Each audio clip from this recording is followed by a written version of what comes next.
Hello friends, welcome to our channel. आज हम शुरू करने वाले हैं चैप्टर 1 इंडियन रेगुलेटरी फ्रेमवर्क। तो चलिए शुरू करते हैं। फर्स्ट देखते हैं व्हाट इज़ लॉ। लॉ क्या होता है?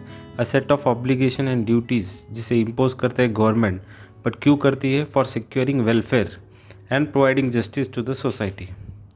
तो इंडिया का जो लीगल फ्रेमवर्क है वो सभी चीज़ों को इंक्लूड करता है, जैसे सोशल, पॉलिटिकल, कल्चरल एस्पेक्ट्स जो हमारी वास्ट और डाइवर्स कंट्री को बनाता है।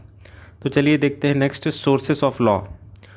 क्या क्या है सोर्सेस? एक है कॉन्स्टिट्यूशन, फिर पार्लियामेंट में जो लॉज बनते हैं वो, स्टेट में जो लॉ बनते हैं स्टेट असेंबलीज में, जुडिशियल डिसीजन जो कोर्ट्स देती है, जो parliament but ultimate law making body है। तो आ जाते हैं हमारे नेक्स्ट टॉपिक पर, प्रोसेस ऑफ मेकिंग लॉ।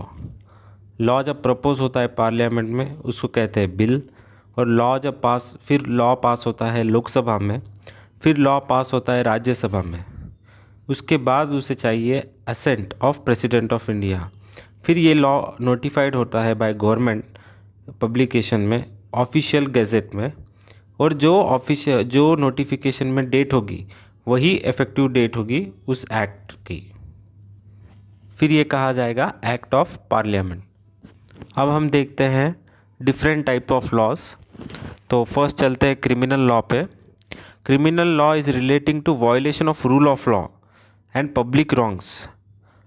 तो ये होता है क्रिमिनल लॉ। इसे गवर्न करते हैं इंडियन पेनल कोड 1860 और criminal procedure code 1973।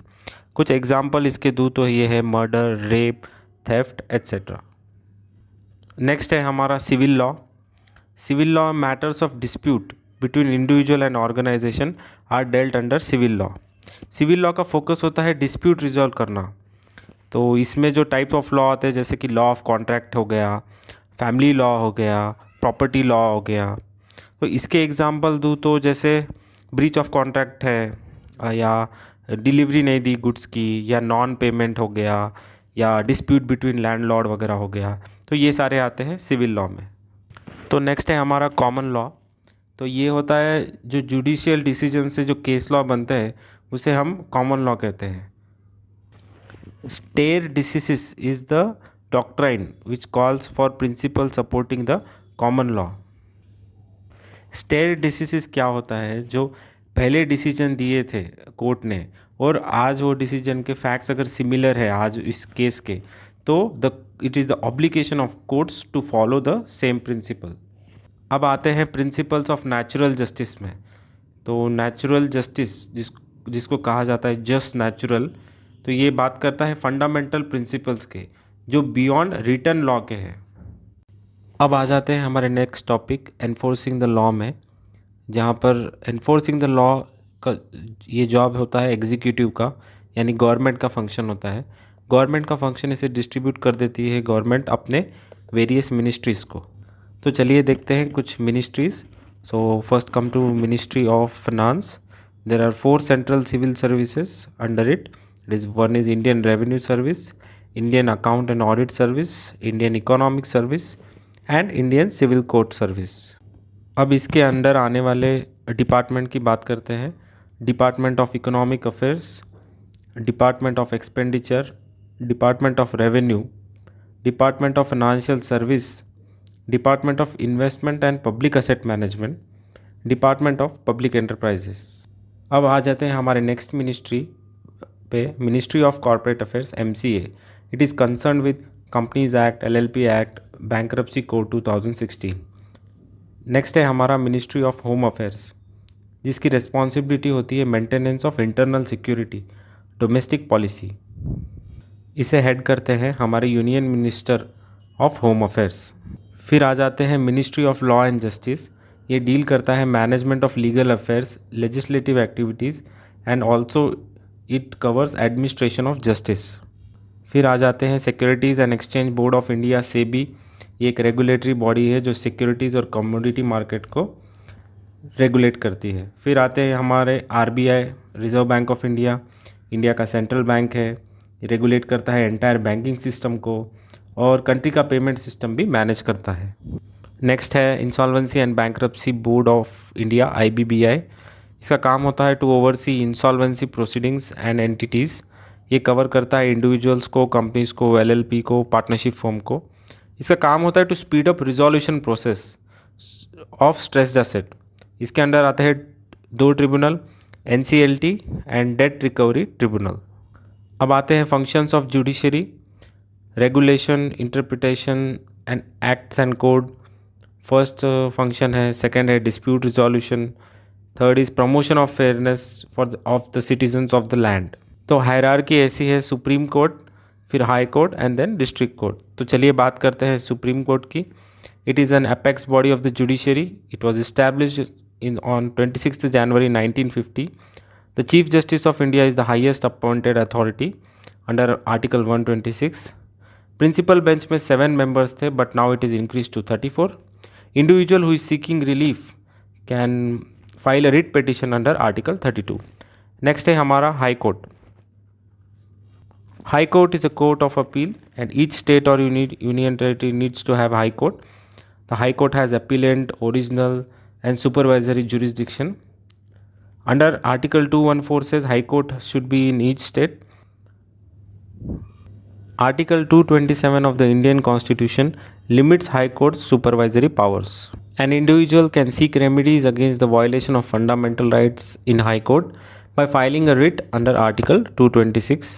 The oldest High Court was Calcutta High Court, which was established on 2nd July 1862.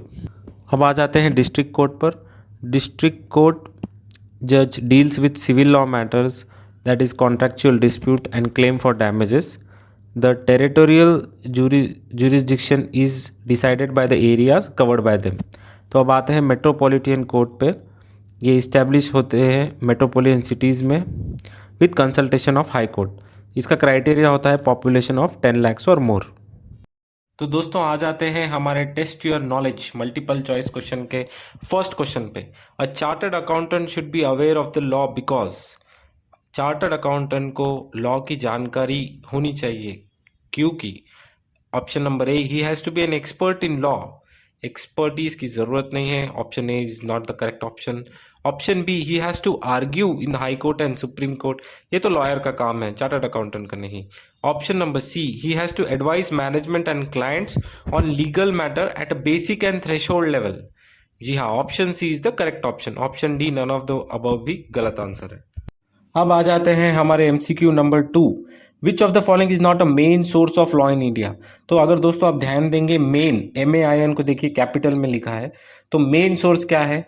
Option number A, legal text books. क्या ये मेन सोर्स है? नहीं, this is not a main source of law, इसलिए option A is the correct answer. Option number B हमने देखा था कि parliament, option number C state assemblies, option number D constitution, ये सारे मेन सोर्स होते हैं लॉ के। तो option number A is the correct option. तो अब आ जाते हैं हमारे MCQ number 3। In India we follow the federal system of government. इसका मतलब क्या है? फेडरल सिस्टम यानी कि पावर्स जो है वो सेंटर एंड स्टेट में डिस्ट्रीब्यूट हो चुकी है। तो option number A, all power is with president of India. जी नहीं, ये प्रेसिडेंशियल वे ऑफ गवर्नमेंट है। ये option number A is the wrong option. Option number B, powers are distributed between centre and states. This is the correct option. Option number C, all power is with the centre. जी बिल्कुल नहीं, states को भी कुछ power दी गई है। Option number D, there are no restriction on the power of state. तो ये भी गलत ऑप्शन है। तो option number B is the correct option. तो आ जाते हैं हमारे एमसीक्यू नंबर 4 पर। The constitution of India was adopted in, was it in 1947 या 1950? It was adopted in 1950। तो option C is the correct option. आ जाते हैं हमारे एमसीक्यू नंबर 5 पर। The law concern with the violation of rule of law and punishment of the same is called. Law में rule of law को violate करना और पनिशमेंट कौन से लॉ में है? ये है क्रिमिनल लॉ में, हमने पढ़ा था गाइज। तो option number B is the correct option. तो आ जाते हैं हमारे एमसीक्यू नंबर 6 पर। Which of the following is not an example of civil law. इसमें से सिविल लॉ का एग्जाम्पल कौन सा नहीं है? तो हमने ऑलरेडी देखा है कि breach of contract is an example of civil law, non delivery of goods भी है, traffic offences is not an example of civil law. तो option number C is the correct option. Option number D, non payment of dues भी example है civil law के। तो option number C is the correct option. Now आ जाते हैं हमारे question number 7 पर। When a law is proposed in the parliament it is called, ये हमने ऑलरेडी देखा है guys, it is called C bill, it is called a bill. तो option number C is the correct option. Now आ जाते हैं हमारे MCQ नंबर 8 पर। Which of the following is not a department of ministry of finance. हमने देखा था guys ministry of finance के डिपार्टमेंट कौन से हैं। तो डिपार्टमेंट ऑफ इकोनॉमिक अफेयर्स ये है मिनिस्ट्री ऑफ फाइनेंस में।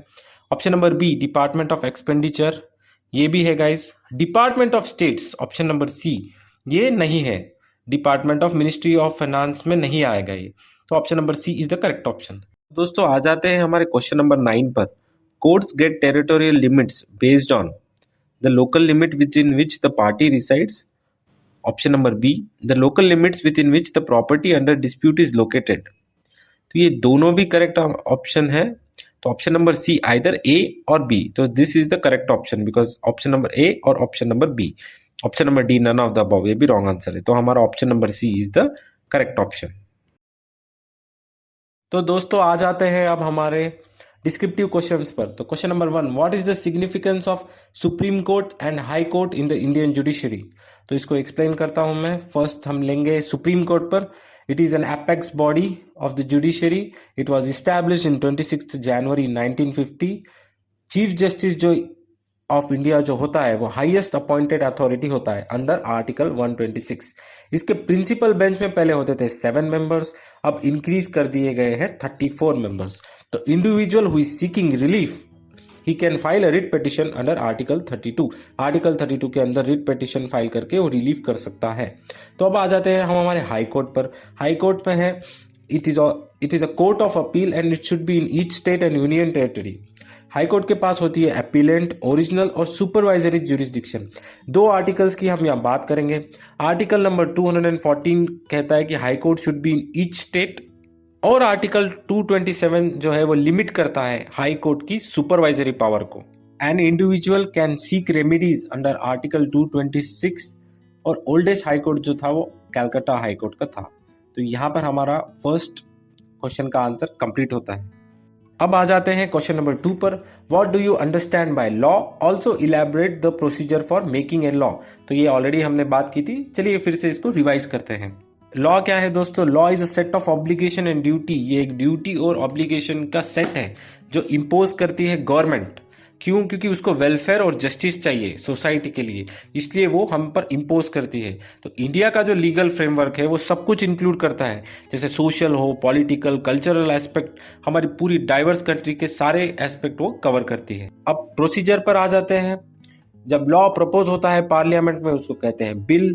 जब लॉ पास होता है, फिर लॉ पास होता है लोकसभा में, फिर लॉ पास होता है राज्यसभा में, फिर उससे मिलना है ascent of the president of India. अब जब लॉ नोटिफाई हो जाता है, गवर्नमेंट पब्लिकेशन करती है ऑफिशियल गजेट में, तब ये लॉ नोटिफाइड बोलकर माना जाता है। लेकिन नोटिफिकेशन में जो डेट मेंशन है वही इफेक्टिव डेट होंगी और इसको हम कहेंगे एक्ट ऑफ द पार्लियामेंट। तो इसी के साथ हमारा chapter 1 Indian regulatory framework complete होता है।